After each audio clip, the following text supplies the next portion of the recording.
Ang Vice President nagipit sa Supreme Court talaga kumakapit. Confirmed. Wala talaga siyang balak harapin itong kaso. Inspirado na sila, natatakot na lumabas ang ebidensya, natatakot na lumabas ang katotohanan. Kasi alam ni VP Sara, paglabas ng ebidensya, wala na siyang takas. Mga kapatid, alas 5:30 na. Ito na mga bumabanderang balita. Bababa na ba?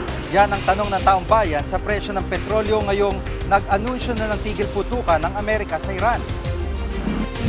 Sara Sport, petisyon ni VP Sara sa Supreme Court na patigil ang impeachment proceedings sa Kamara, binanata ng mga congressman.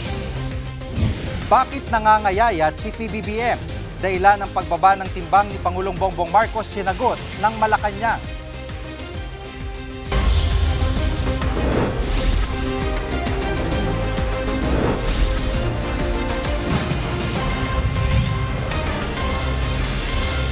Biglang bumaba ang presyo ng krudo sa pandaigdigang merkado matapos magkasundo sa ceasefire ng Amerika, Israel at Iran.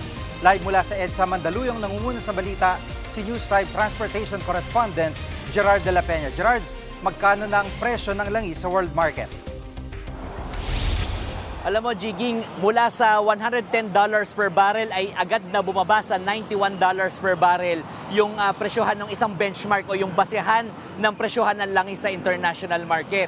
Yan daw yung naging resulta ilang minuto lang pagkatapos ng naging announcement ni President Donald Trump na magkakaroon nga ng ceasefire sa pagitan ng US at ng Iran. Pero alam mo, sa kabila nito, merong mga inilatag na kondisyon itong dalawang bansa na ito patungkol dito sa ceasefire. Ang gusto ng Iran ay tuluyan ng mawala yung US military forces sa buong Middle East.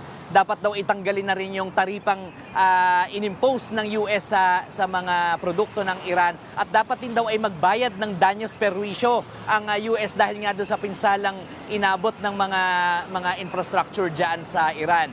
Ang gusto naman ng US ay tuluyan ng magbukas itong Strait of Hormuz na siyang dinadaanan ng 20% ng supply, ng global supply ng langis. Kung matatandaan natin, itong pagsasara ng Strait of Hormuz yung naging dahilan kung bakit biglang sumirit ang presyo ng langis. Gigi. At Gerard, kung bumaba na ang presyo sa world market, papaano naman dito sa ating local market? Yun na nga, Jiggy, hindi kagad mararamdaman yan dito sa atin, sa pump price natin dito sa Pilipinas. Ayon sa industry sources ng News 5, posibleng magkaroon ng kaunting rollback o di kaya naman pareho lamang yung presyo ngayon at sa susunod na linggo. Yan daw yung base doon sa 2 araw na trading ng international market. Pakinggan natin ang naging pahayag ni dating Energy Secretary Jose Rene Almendras. It will take a few months. Yung mga tinira po ng mga refinery, logistics facilities, kahit magdatingan lahat ng barko to the refineries natin sa Southeast Asia, limitado rin yung storage capacity ng mga refinery. So lahat yun may catch up po tayo. Jiggy, may nakausap din tayong isang analyst kanina at ang sabi naman niya walang kasiguraduhan na magtutuloy-tuloy yung pagbaba ng presyo ng langis sa international market. Ang problema daw kasi paiba-iba ng sinasabi itong dalawang nagyagyerang bansa at depende sa sinasabi nila kung ano yung magiging galaw ng presyohan ng langis sa international market. Pakinggan naman natin ang pahayag nitong isang analyst na nakausap natin kanina. Pag na-breaking ceasefire, we're back to the uncertain period, no? So risk will be higher. So what will happen? So prices again will spike up. Alam mo, Jiggy, hindi man ganun kabilis yung epekto nito dun sa pump price natin ng gas o ng diesel o ng kerosene. Pero alam mo, dahil dito sa balitang ito, ang bilis naman ng response ng financial markets. Yung Philippine Stock Exchange Index, parang bahagyang lumakas din ngayong araw. At ang palitan ng piso ng dolyar, ito yung medyo significant yung paggalaw ngayong araw na ito, Jiggy. Kahapon, ang closing ng trading ng peso-dollar ay nasa 60 pesos and 33 centavos. Ngayong araw na ito ay nagsara ito sa 59 pesos and 43 centavos. Jiggy. At Gerard, may balita na ba kung gagamitin pa yung emergency powers ng Pangulo para tapyasan itong excise tax? Alam mo, Jiggy, nagkaroon ng meeting yung Development Budget Coordinating Committee o DBCC tungkol nga dito. Ito yung grupo ng mga cabinet secretaries na magbibigay ng rekomendasyon kay Pangulong Bongbong Marcos kung ano nga ba dapat gawin dito. Well, sa ngayon wala pang nangyaring announcement at hindi natin alam kung magkakaroon nga ba talaga ng announcement. Pero ang sabi ni Energy Secretary Sharon Garing kahapon, kung magkakaroon man ng announcement, later this week yan o sa susunod na linggo. Yan muna ang latest. Balik sa'yo, Jiggy. Yan ang ulat ni Gerard de la Peña live mula sa EDSA Mandaluyong. Umalmang ilang kongresista sa muling pagdulog ni Vice President Sara Duterte sa Korte Suprema para harangin ang pagpapa-impeach sa kanya. Live mula sa Davao City, nangunguna sa balita si News 5 Mindanao correspondent Bril Montalvo. Bril, una sa lahat, ano bang laman ng inihaing petisyon ng kampo ni VP Sara sa Supreme Court? Jiggy, hiniling ng kampo ni Vice President Sara Duterte sa Korte Suprema ipahinto ang impeachment proceedings laban sa bise. Giit ng legal team ni VP Sara, inabuso ng Kamara ang kapangyarihan nito. Labag daw sa saligang batas ang pag-refer ng mga reklamo sa House Committee on Justice nang hindi dumadaan sa plenaryo. Tinutulan din ng kampo ni VP Sara ang anilay mini trial na ginawa ng komite. Nagiging fishing expedition daw ito at maituturing na pang-aabuso sa kapangyarihan ng Kamara. Matapos maghain ng petisyon ng kampo ni VP Sara, pinakokomento na ng Korte Suprema ang mga respondent nito, kabilang sina House Speaker Bogie D, Representative Jervil Luistro, Senate President Tito Soto at mga naghain ng impeachment complaints. Jiggy. At anong mga reaksyon ng mga congressman dito sa petisyon ni VP Sara? Jiggy, para kay House Justice Committee Member Terry Ridon, mali ang interpretasyon ng kampo ng bise sa konstitusyon. Malinaw raw na panlilin lang ang ginawa ng kampo ng bise. Hindi raw totoo na hindi ang plenaryo ang nag-refer ng mga reklamo laban sa bise sa House Justice Committee. Nangyari raw ang referral noong February 23. Wala rin daw paglabag sa one-year bar rule o yung patakaran ng isang beses lang pwedeng mag-initiate ng impeachment proceedings laban sa parehong opisyal sa loob ng isang taon. Hindi raw patitinag ang komite sa inihaing petisyon ni VP Sara sa Korte Suprema at itutuloy pa rin ang impeachment proceedings. Buwelta naman ni ML Party List Representative Laila de Lima, baka raw akala ni VP Sara ang SC ay Sara's Court na pwede niyang takbuhan para takasan ang pananagutan. Maging si Akbayan Representative Percy Sindanya, binatikos ang pagdulog ni VP Sara sa Korte Suprema. Pakinggan natin ito. Ang Vice President nagipit sa Supreme Court talaga kumakapit. Confirmed. Wala talaga siyang balak harapin itong kaso na kinaharap niya ngayon dito sa impeachment sa House of Representatives. Alam natin na talagang desperado na sila, natatakot na lumabas ang ebidensya, natatakot na lumabas ang katotohanan. At Bril, nagkaroon ka ba ng pagkakataon na makausap si VP Sara tungkol dito? Jiggy, hindi na nagpaunlak ng panayam sa media si VP Sara, pero nauna nang nilinaw ng defense team ng bise na hindi umiiwas sa proseso ang kanilang kliyente. Layon daw ng petisyon na siguraduhing sumusunod sa saligang batas ang Kamara. Yan muna ang latest. Balik sa iyo, Jiggy. Yan ang ulat ni Bril Montalvo live mula sa Davao City. Sa ibang balita, pinaliwanag na Malacanang kung bakit namayat si Pangulong Bongbong Marcos sa programang Long Conversation ng One News. Sinabi ni Palace Press Officer Claire Castro na hindi palakain ng Pangulo mula nang madiagnose siyang may diverticulitis o yung impeksyon at pamabaga sa bahagi ng bituka. Nag-iingat lang daw ang Pangulo para hindi bumalik ang kanyang sakit. Kumakalat ngayon sa social media mga post na nagtatanong kung nasaan ang Pangulo. May mga balibalita rin na ospital umano si PBBM. Pero fake news yan ayon sa palasyo. Sasampan daw na reklamo sa DOJ sa susunod na linggo ang mga nagpapakalat nito. Maximum yung level ng kanyang pain. Ngayon, dahil sa sobrang naranasan niya, ayaw niya nang kumain ng sobra. Ayaw niya nang kumain ng, alam mo, maaari pang sumakit yung kanyang tiyan. Mapapanood ang buong panayam kay Yusek Castro sa long conversation ng One News sa Lunes, April 13, alas 7 ng gabi. Susunod, yung Kamara hindi bumuo ng Super Committee para tugunan ang krisis sa langis. At pamamahagi ng ayuda sa mga tsuper sa mga probinsya, umarangkada na. Diyan kayo mga kapatid, dapat una sa lahat.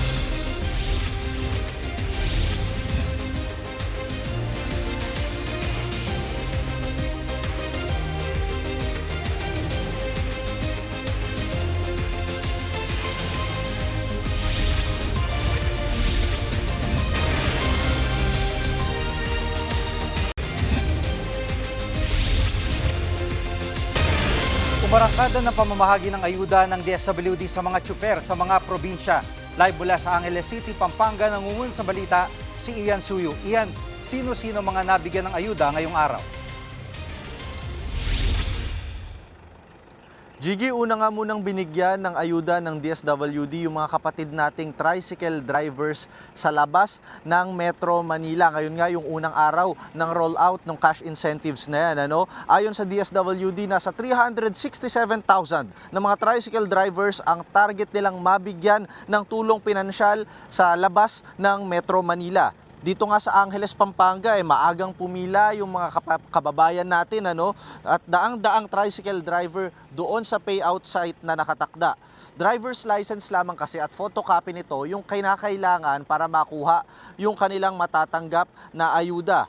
Pero gaya ng naging problema sa Metro Manila, hindi talaga naiwasan na may mga tsuper na nakita nila na wala sila sa listahan at nasayang yung pagod nila dahil maaga silang pumila, alas 8 pa lang, nakapila na daw sila. And then, pagkadating daw nila sa may paymaster na, wala yung pangalan nila at wala silang nakuhang 5,000. Hindi naman maiwasang maglabas ng hinaing at sama ng loob yung mga nakausap nating tricycle driver. Narito yung kanilang mga naging pahayag.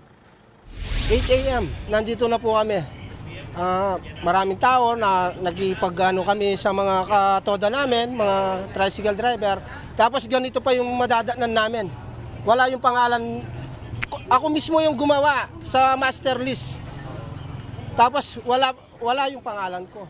Kami sir, inihingi lang namin yung malinaw na sagot kung makakapag-payout ba kami this week or next week. At least may ina-expect kaming ayuda. Kaso wala rin silang malinaw na sagot na kung makakapag-payout ba kami. At iyan, kailan mabibigyan ng ayuda yung iba pang mga driver? Jiggy, ayon sa ahensya, ayon sa DSWD, ay nakatakda daw mabigyan yung ibang mga PUV drivers, kagaya na lamang ng jeep, pati na rin yung mga taxi or TNVS natin, sa next week daw yung target na mabigyan na sila nung kanilang assistance. At plano rin ng DSWD na matapos lahat ito bago mag-end yung April. Nabanggit din kanina ni DSWD Secretary Rex Gatchalian na pinaplano na nila sa ngayon yung pakikipagtulungan sa mga e-wallet companies para gawing digital na yung disbursement ng cash assistance para sa susunod na batch ng mga beneficiaries. Sa mga tricycle drivers daw na wala pang natanggap na ayuda sa ngayon, magkakaroon din daw sila ng special payout ngayong buwan din mismo. Sa Metro Manila, ganyan din yung naging issue, may mga hindi nakakuha. Paano yung mga hindi nakakuha dito sa Metro Manila? Kailan sila mabibigyan o mabibigyan pa ba sila? Jiggy, good news yan para dun sa mga hindi nakakuha or wala sa listahan ng mga tricycle drivers, pati mga jeepney drivers natin sa Metro Manila, dahil sinabi rin ni Secretary Gatchalian kanina na target na raw nilang i-anunsyo bukas kung saan yung magiging mga payout centers para makakakuha na ng ayuda yung mga kapatid natin, at sabi nila posible next week na daw i-schedule itong pamimigay na ito. Pakinggan natin yung naging explanation kanina dyan ni Secretary Gatchalian. Lahat ng sektor uulitin natin yung mga hindi naka-claim. Meron din kasi nasa listahan pero sa araw na yun hindi nakapunta dahil nasa hospital, umuwi ng probinsya. So next week, kasado na sa Metro Manila yung mga special payout. I-announce na namin yung mga petsa by tomorrow. Jiggy, ayon sa mga nakausap natin kanina ng mga riders or ng mga tricycle drivers, malaking bagay daw para sa kanila yung 5,000 pisong ayuda dahil magiging pambili daw nila ito ng kanilang mga basic na pangangailangan, kagaya na lamang syempre ng pagkain, pati pangbayad sa kuryente at tubig.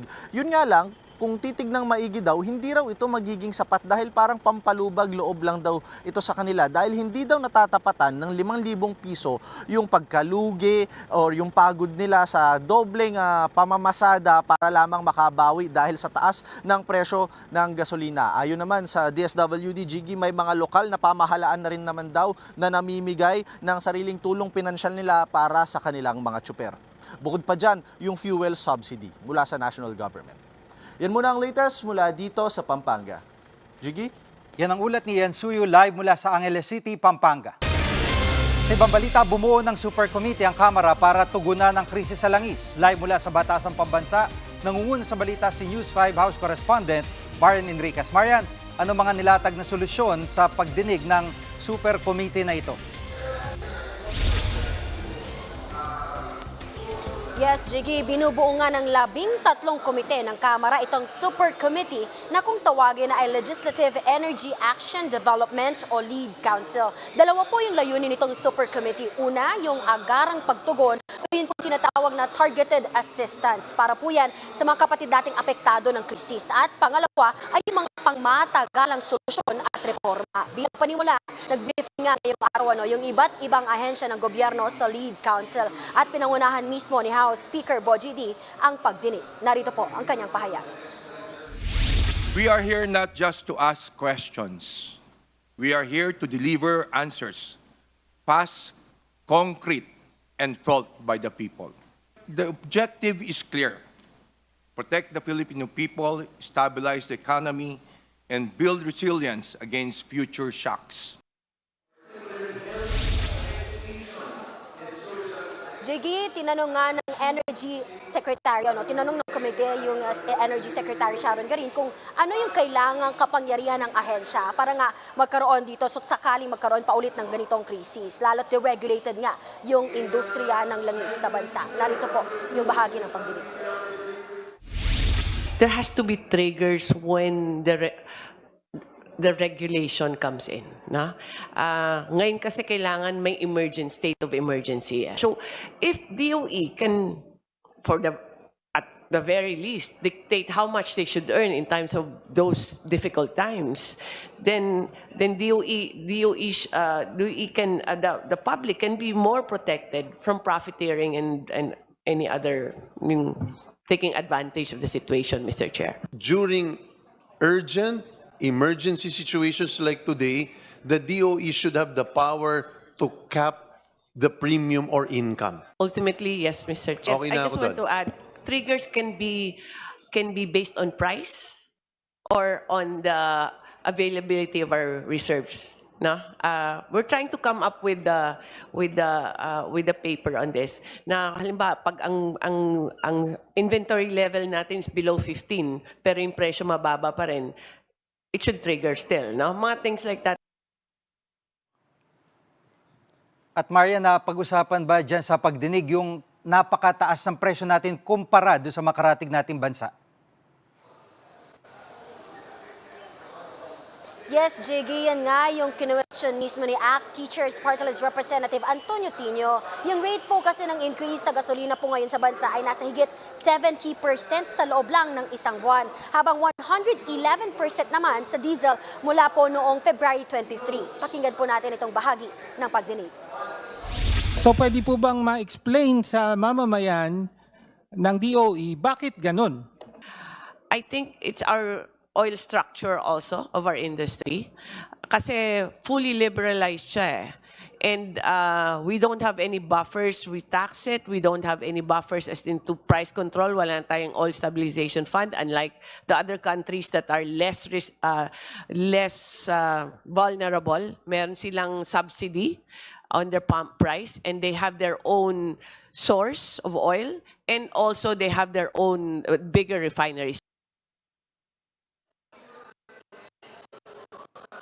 Jiggy, pinag-usapan din yung panawagan ng ilang kongresista na bawasan yung value-added o yung VAT mula sa 12%, gagawin po itong 10% sa lahat ng commodities at tuluyan na ngang suspendihin yung VAT sa mga produktong petrolyo. Yan muna ang latest dito sa Kamara. Balik sa Jiggy. Yan ang ulat ni Marian Enriquez live mula sa Batasang Pambansa. Susunod, flood control state witness na si Sally Santos. Ano kaya ang kinanta? Huwag kayong bibitiw, dapat una sa lahat.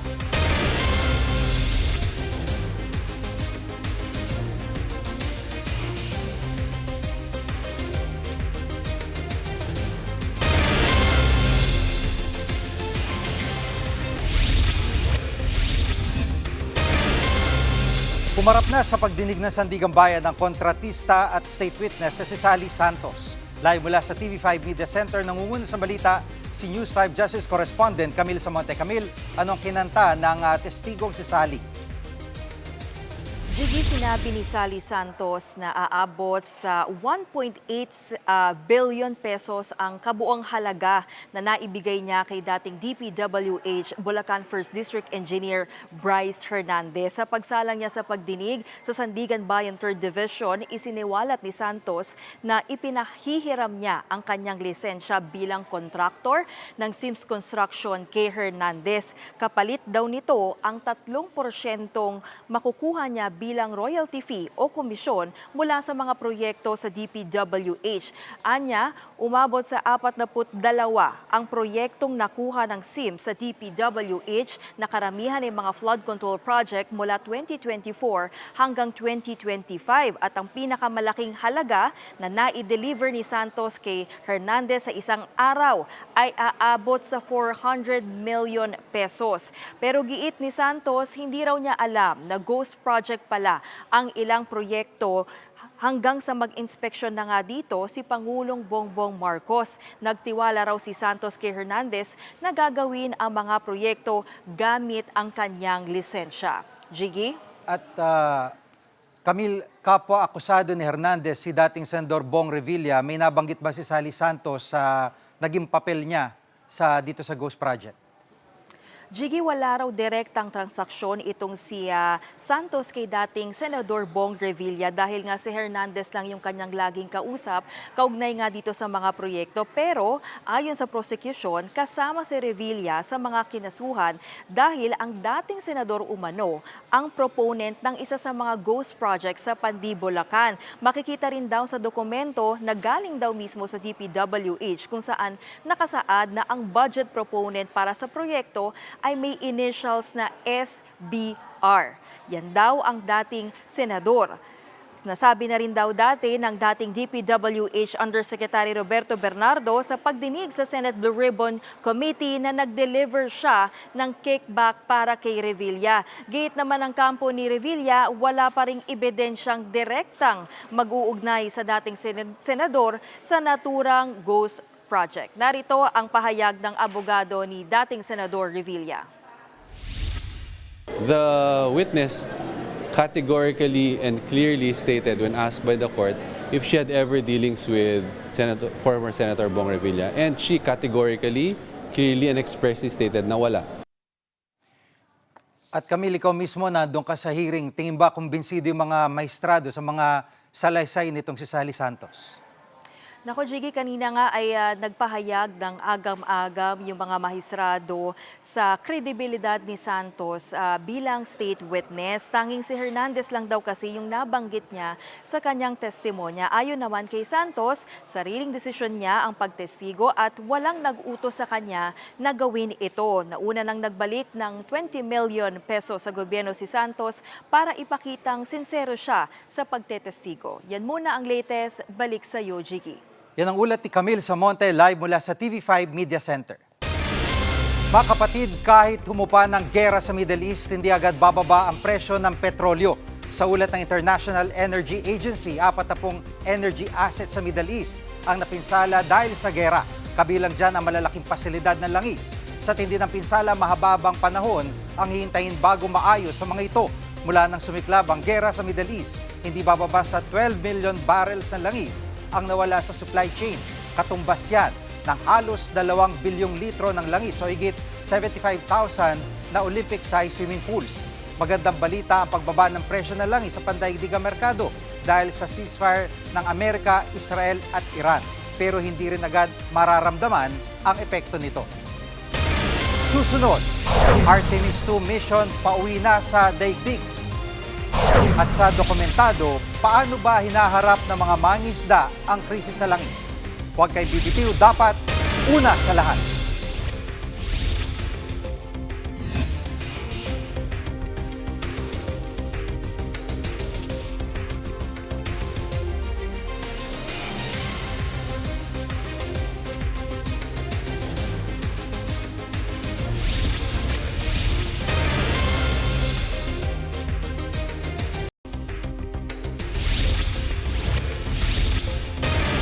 Malaking dagok din sa mga kapatid natin mangingisda ang krisis sa langis. Kokonti na nga ang kanilang huli, lumaki pa ang gastos ng kanilang pagpapalaot. Ang kwento dokumentado ni Ruth Cabal.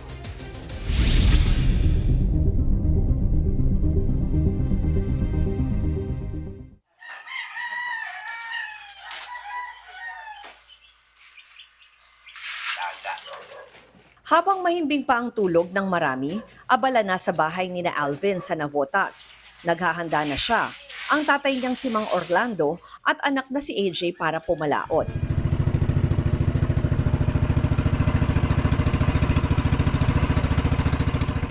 Di pwedeng makalimutan ang galon ng gas. Nagre-reserba na siya para mas mura pa. Halos magdoble na kasi ngayon ang tinaas ng presyo nito. Nang paliwanag na, tsaka na kami lumabas. Hile-hilera ang mga bangka sa Pampang. Marami raw ang di na muna pumapalaot habang mataas ang presyo ng gasolina. Inabot ng 40 minuto ang aming biyahe. Nandito na tayo ngayon sa may bahagi ng dagat sa Bulacan. Pero alam niyo ba, ito palang ating Philippine Sea ang pinakamalawak at pinakamalaki na karagatan sa buong mundo in terms of area na nasasakupan. Nasa mahigit 5.7 million square kilometers pala yung sakop nito. Kaya isipin nyo na lang kung gaano karami yung ating yamang dagat.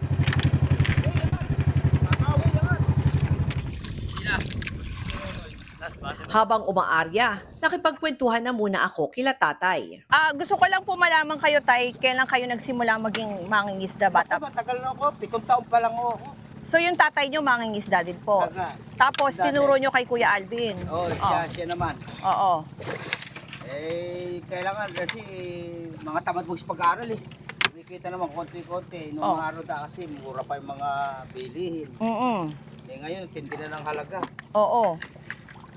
Tapos si Tatay Alvin, kayo, tay, kuya, ano kayo? Ilang taong kayo? Elementary lang ako. Oo. Naghahanap buhay na rin ako sa dagat. Buhat nung naano ko ng dagat, di na rin nakapag-aaral. Dahil maganda kita sa dagat eh. Oo, pero kumpara dati sa ngayon, lumiit na yung kita. Lumiit na, wala na. Oo.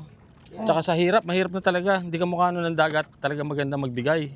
Tapos ngayon, dagdag pa na problema nyo ngayon na lumalayo na nga kayo, mahal pa yung gasolina. Imbis na yung binambibili namin ng gasolina, imbis na parte na lang namin, naidadagdag namin sa pambili ng gasolina. Pagkalatag ng buong lambat, tsaka naman gumamit ng panimbog para mabulabog ang mga isda.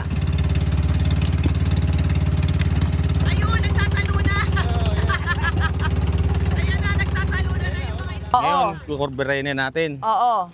Isasampa na natin. Titignan natin Titignan kung ko ba nakati isda? na. Oo. Sana nga meron. Sana meron. Ay, hindi. Sabit.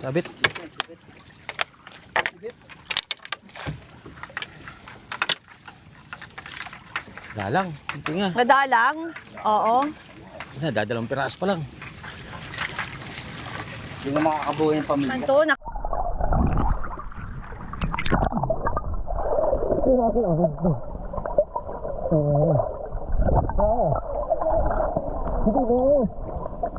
Asan? Ay, ayan, laki! Yan. Uy, baka makawala.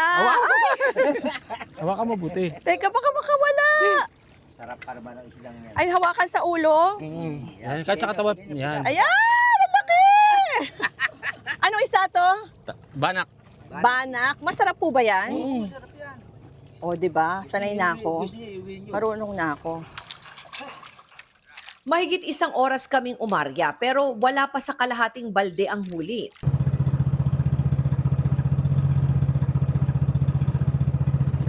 Kaya nagdesisyon na sina Alvin na lumayo pa para naman manghuli ng alamang.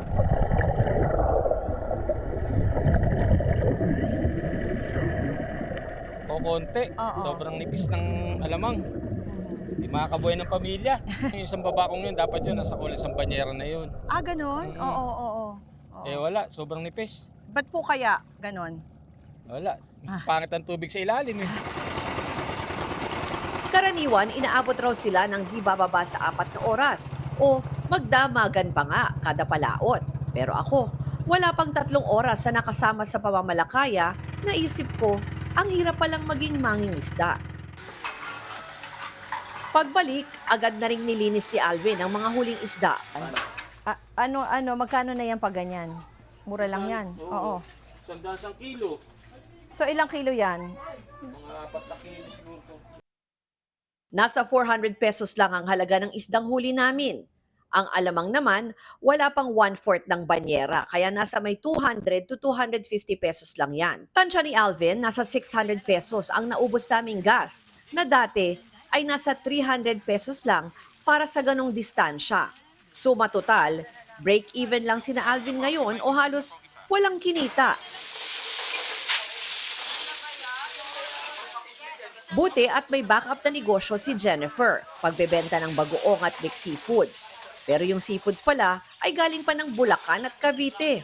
Ang anak nilang si Jay, ramdam na raw ang pagtumal ng kita ng pamilya sa pamamalakaya. Kaya kahit huli, nag-aral siya. First year college siya ngayon sa kursong Forensic Science. Kaso, naisip-isip ko nung medyo nagkakaedad na ako, may edad ako 22. Sabi ko hindi ako pwede mag-relay lang sa dagat. Kasi pag nag-relay lang ako sa dagat, di naman laging meron. Kailangan ko ng stable job. Kung sakaling magkaroon ka ng anak, gusto mo ba silang matutunan na paano magdaragat? Siguro gusto ko lang makita nila pero hindi gustong matutunan. Kaya nga siguro ako pinipilit mag-aral para sa kanila, hindi na nila abutin yung inaabot namin dito. Nakakaalarma na sa pag-aaral ng Oceana, tinuturing ng dying industry ang pamamalakaya dahil nasa average na edad na 49 to 52 na ang mga mangingisda ngayon. Wala nang mga batang gustong mangisda. Mag-aral na lang. Mag-aral na lang. Oo. Huwag na nilang pangarapin ng dagat. Wala. Paano kung walang mangingisda? Di wala na rin Hindi, makakain. hindi pa naman kami Oo, kaya nyo pa. Basta't kaya pa namin, mangingisda kami para sa mga anak namin.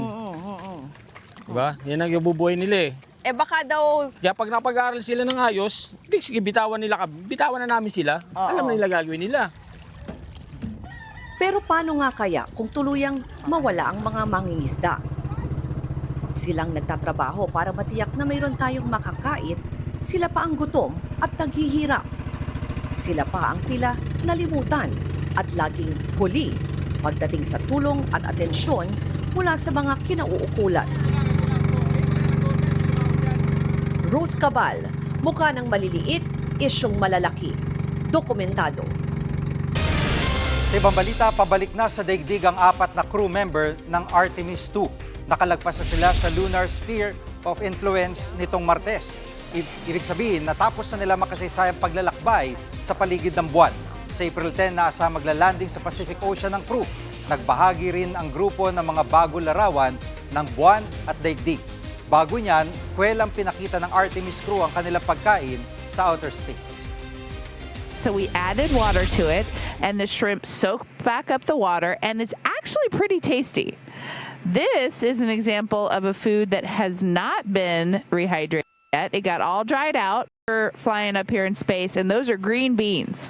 So we do have to eat our vegetables even in space, but don't worry, they do give us mac and cheese.